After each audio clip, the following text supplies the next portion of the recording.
Welcome to Sana's kitchen. இன்னைக்கு நம்ம வீடியோவில் ஒரு சிம்பிளான ரோட்டு கடை எம்டி சால்னா எப்படி பண்ணலான்னு பார்க்கலாம் வாங்க. எம்டி சால்னா பண்ணுறதுக்காக ஒரு 2 மீடியம் சைஸ் வெங்காயம் நான் நீல வாக்கில் கட் பண்ணி வச்சுருக்கேன். ஒரு 2 மீடியம் தக்காளியை பொடியாக கட் பண்ணி வச்சுருக்கேன். புதினாவும் கொத்தமல்லி இந்த மாதிரி கட் பண்ணி வச்சுருக்கேன். காரத்துக்கு தேவையான அளவுக்கு நான் இங்கே ஒரு 6லேருந்து 7 பச்சை மிளகாய் கீனி வச்சுருக்கேன். இந்த சால்னா பண்ணுறதுக்கு நம்ம ஒரு தேங்காய் பேஸ்ட் ரெடி பண்ணோம். அதுக்காக ஒரு அரை மூடி தேங்காய் நான் பொடியாக கட் பண்ணி ஆட் பண்ணிக்கிறேன். இது கூட 1 ஸ்பூன் அளவுக்கு சோம்பு, அரை ஸ்பூன் அளவுக்கு ஜீரகம் ஆட் பண்ணிக்கலாம்.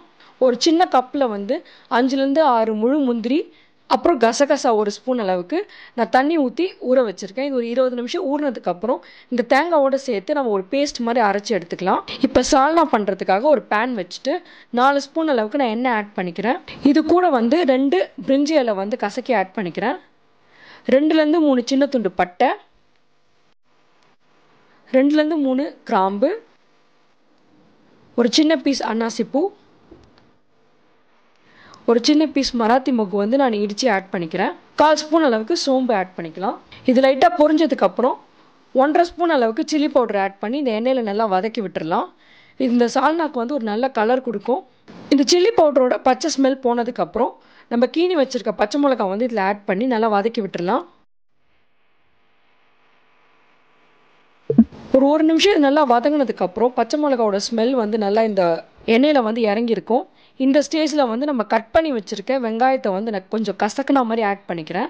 அப்போ தான் வெங்காயத்தோட ஃப்ளேவர் நல்லா இறங்கும். இப்போ இது நல்லா வதக்கி விட்டுடலாம்.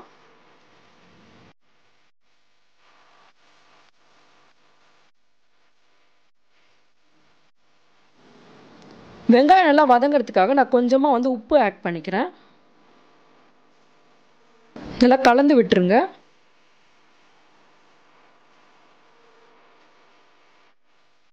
இந்த வெங்காயம் நல்லா ஒரு 5 நிமிஷம் அளவுக்கு வதங்கி வரணும். இந்த மிளகாய் தூளோடு சேர்ந்து நல்லா ப்ரௌன் கலரில் வதங்கி வந்திருக்கு. இப்போ இந்த ஸ்டேஜில் 2 பெரிய ஸ்பூன் அளவுக்கு நான் இஞ்சி பூண்டு பேஸ்ட் ஆட் பண்ணிக்கிறேன். இது அந்த வெங்காயத்தோடு நல்லா கலந்து விட்டுருங்க.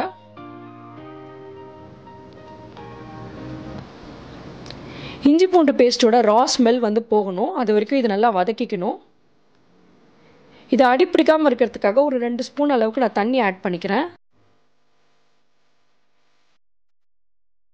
ஒரு 1லேருந்து 2 நிமிஷம் இது நல்லா வதக்கினதுக்கப்புறம் இஞ்சி பூண்டு பேஸ்ட்டோட ரா ஸ்மெல் போயிடும். இந்த ஸ்டேஜில் நான் ஒரு கைப்பிடி அளவுக்கு புதினா ஆட் பண்ணியிருக்கேன். இதை நல்லா வதக்கி விட்டுடலாம்.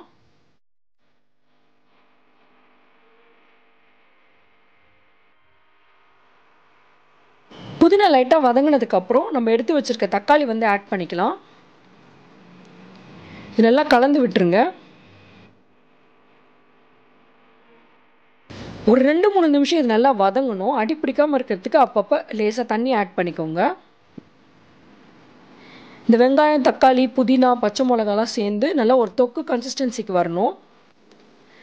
பாருங்கள், ஒரு 2-3 நிமிஷத்துக்கு அப்புறம் நல்லா தொக்கு கன்சிஸ்டன்சிக்கு வந்துருச்சு.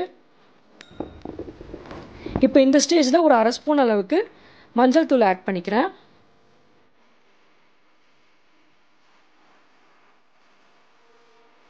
ஒரு அரை கப் தண்ணி ஆட் பண்ணிக்கிறேன்.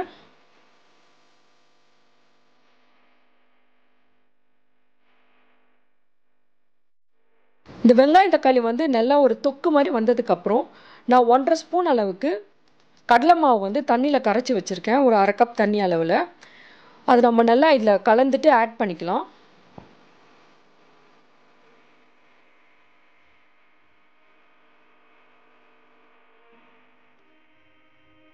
கூட ஒரு 2 கப் அளவுக்கு நான் தண்ணி ஆட் பண்ணிக்கிறேன். இதை நல்லா கலந்து விட்டுருங்க. இது நல்லா கலந்துட்டு 3லேருந்து 4 நிமிஷம் அளவுக்கு நல்லா ஒரு கொதி வரட்டும். அப்போ தான் கடலை மாவோட அந்த ரா ஸ்மெல் இருக்காது.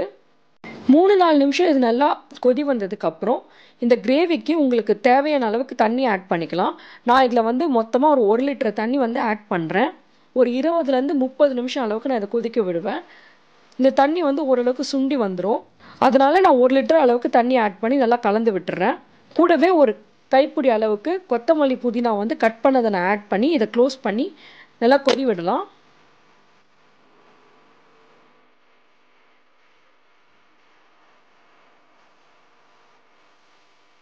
நடுவில் ஒரு 5லேருந்து 10 நிமிஷம் ஆகுறப்ப இதை திறந்துட்டு நல்லா கலந்து விட்டுட்டு நம்ம அரைச்சி வச்சுருக்க தேங்காய் பேஸ்ட்டை வந்து இதோட ஆட் பண்ணி நல்லா கலந்து விட்டுருங்க.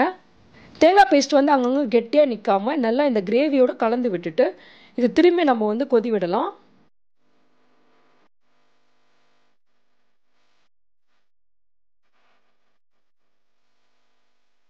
இப்போ பார்த்தீங்கன்னா சூப்பராக நம்மளோட ரோட்டு கடை சால்னா ஒரு 30 நிமிஷம் அளவுக்கு நல்லா நான் கொதி விட்டுருக்கேன். சைடில் நல்லா எண்ணெய்லாம் பிரிஞ்சு வந்திருக்கு. ரொம்ப தண்ணியாகவும் இல்லாமல் ரொம்ப திக்காகவும் இல்லாமல் கரெக்டான கன்சிஸ்டன்சியில் வந்திருக்கு. இப்போ இதுக்கு மேலே நம்ம கட் பண்ணி வச்சுருக்க கொத்தமல்லி புதினா வந்து கொஞ்சமாக ஆட் பண்ணிக்கலாம். அவ்வளோதான், சூப்பரான நம்மளோட ரோட்டு கடை சால்னா ரெடி ஆகிடுச்சு. நீங்களும் இதை வீட்டில் ட்ரை பண்ணி பாருங்கள். இந்த சால்னா வந்து நீங்கள் வீட்டில் கல் தோசை இல்லை பரோட்டா கறி தோசை கூடலாம் வச்சு சாப்பிடலாம். ஒரு சூப்பரான சைட் டிஷ்ஷாக இருக்கும். நீங்களும் இதை வீட்டில் ட்ரை பண்ணி பார்த்துட்டு உங்கள் ஃபீட்பேக்கை கமெண்ட்ஸில் சொல்லுங்கள். Happy cooking. இந்த ரெசிபி பிடிச்சிருந்துச்சுன்னா லைக் பண்ணுங்கள், ஃப்ரெண்ட்ஸ் அண்ட் ஃபேமிலியோட ஷேர் பண்ணுங்கள், என்னோட சேனலை சப்ஸ்கிரைப் பண்ணுங்கள். தேங்க்யூ.